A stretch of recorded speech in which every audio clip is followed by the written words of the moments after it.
It was panic because I didn't know what to expect, you know. All I got was the call that the basement was flooded and you have to come home right away. Going down the stairs and seeing, you know, it was about a foot of water that was on the ground, and just thinking like, well, what do? We can't really stop the water from coming in. Like, even with the door closed, it's still coming in. Older homeowners say in their 60s and 70s and their entire basement's flooded, their possessions all strewn out on the driveway, and they're trying to see what they can salvage and how much the damage is going to be.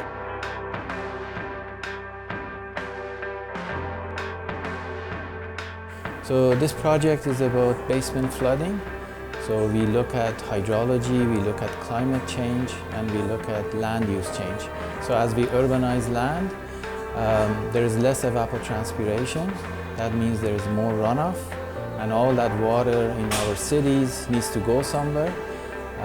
It often floods our rivers and causes damage to our urban streams, as well as when we infiltrate those waters, it causes basement flooding. Yeah, Dan Sandink and Paul Kovacs came to us and with this idea of investigating basement flooding with the motivation of wanting to find out about some of these lot-level technologies and how they behave, what types of issues might be associated with them. This was back in 2015, so they have been side by side with us this whole time.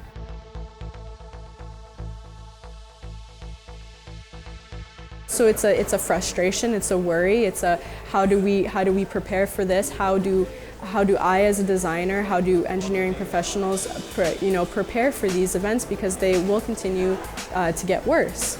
The beauty of being able to use a groundwater simulation, like not a physical model but a computational model, is that we're able to measure these effects of climate change and severe summer events and flooding events much more quickly than we would be able to with a physical model.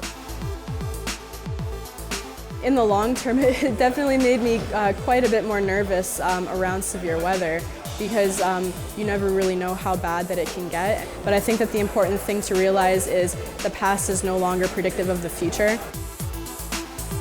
What we hope to accomplish by this study is to help to give Canadians additional tools to be able to mitigate basement flooding at home, and to be able to identify how these technologies should be used and maintained to help to alleviate basement flooding.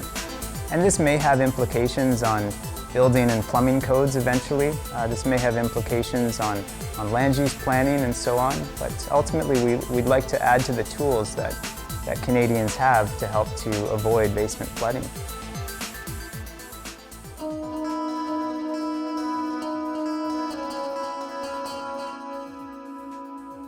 Check out our latest flood risk report at ICLR.org.